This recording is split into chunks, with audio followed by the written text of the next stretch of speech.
नमस्कार, मेरा नाम सतंजर, आप देख रहे हैं एक न्यूज़ 24। बिहार से राज्यसभा सांसद हैं संजय झा, और जो नीतीश कुमार के बेहद ही करीबी नेता माने जाते हैं, उन्होंने तेजस्वी प्रसाद यादव से जो जिस 5 मंत्रालय उनके पास था उनसे हिसाब किताब मांगा है। और प्रधानमंत्री मोदी को लेकर उन्होंने बड़ी बात कही है। उन्होंने कहा कि प्रधानमंत्री मोदी पहले भी आते थे और अभी भी आ रहे हैं, और जब तीसरी बार प्रधानमंत्री बनेंगे तो वो फिर भी आएंगे बिहार। पहले आइए राज्यसभा सांसद संजय झा को सुनते वो क्या कुछ कह रहे हैं।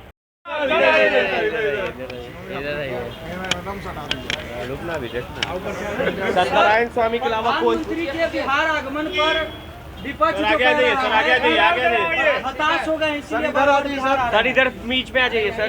बीच में आइए सर, बीच में आइए। हाँ ठीक है। प्रधानमंत्री पूरे देश में घूम रहे हैं और चुनाव बिहार में भी हो रहा है। बिहार से भी लगाव है उनका। बिहार में अभी बहुत सारा काम के आगे काम करना है, इसलिए यहाँ पे आ रहे हैं। हर एक फेज का वो मीटिंग कर रहे हैं पहले से तय। और विपक्ष को इतनी परेशानी क्यों है प्रधानमंत्री का आने से? क्या चाहता है प्रधानमंत्री बिहार नहीं आए? प्रधानमंत्री बिहार आ रहे हैं और आगे की फेज में भी आएंगे, आगे भी प्रधानमंत्री आएंगे। अब फिर प्रधानमंत्री जब तीसरी बार बनेंगे तो फिर बिहार आएंगे यहाँ के काम करने। लालू परिवार ने आज सत्यनारायण स्वामी की पूजा की है, भगवान के शरण में आ गए। नहीं, लेकिन विपक्ष कह रहा है सर कि हताश में है, इसलिए बार बार बिहार आ रहा है।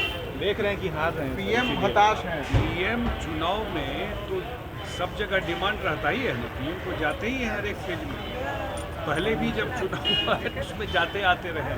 प्रधानमंत्री जी का हर एक क्षेत्र से डिमांड है।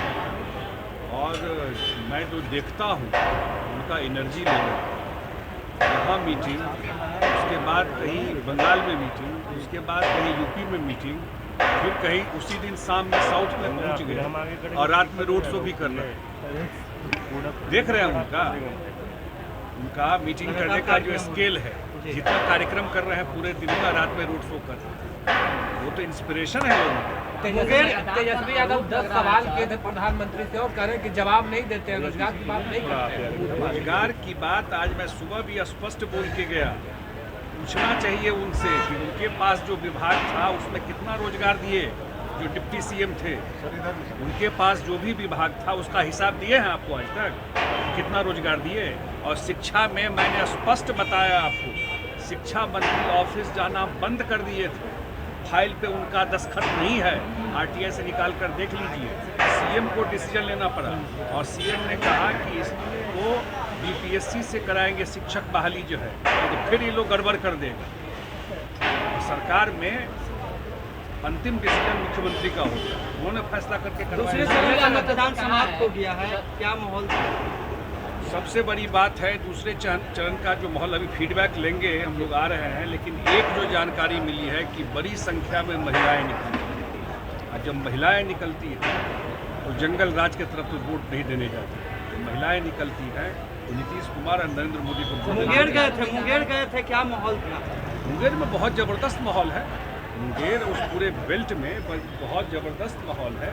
और अब जो धीरे धीरे जो दिख रहा है, अब 2 फेज का चुनाव आज हो गया, तो पूरा जो है वो जो 400 पार का नारा है वो एक्चुअल में होने वाला है। सर लालू यादव ने कहा है जनता समझदार हो चुकी है और बहुत समझदार, उनको तो वोट कर समझदार हो चुकी है जनता। उसको पता है, उसके वो अपना लोगों को पता है कि उनका कार्यकाल, मैं बार बार हम लोग नहीं रिपीट करना चाहते हैं, और लोगों को पता है कि नीतीश जी ने क्या किया है 18 साल में यहाँ पर, या नरेंद्र मोदी जी केंद्र में क्या कर रहे हैं। ये सरकार बनेगी तो क्या होगा। इसलिए जनता समझदार है और चुपचाप वोट डालती है, और पूरा का पूरा सफाया इंडी गठबंधन का होने वाला है।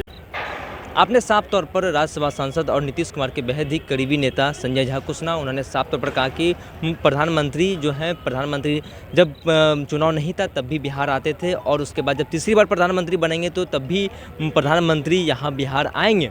और उन्होंने तेजस्वी प्रसाद यादव से भी उन्होंने हिसाब किताब मांगा है। उन्होंने कहा कि उनके पास जो 5 विभाग था उसका हिसाब किताब वो दें, आखिर क्यों नहीं दे रहे हैं अब तक। और उन्होंने कहा कि मुंगेर को चुनाव को लेकर उन्होंने कहा कि प्रधानमंत्री मोदी आए हुए थे। उन्होंने कहा कि प्रधानमंत्री आते ही रहेंगे, प्रधानमंत्री तीसरी बार भी प्रधानमंत्री बनेंगे तो वो तब भी आएंगे। और उनसे जब सवाल पूछा गया मतदान को लेकर, उन्होंने साफ तौर पर कहा कि अभी हम लोग बैठकर इसका आकलन करेंगे और हम लोग बिहार में 40 की 40 सीट जीतेंगे। बहरहाल इस खबर में इतना ही। आगे की अपडेट के लिए बने रहिए न्यूज़ 24 पर। मेरे सहयोगी अंकित के साथ मैं सतंजी, पटना।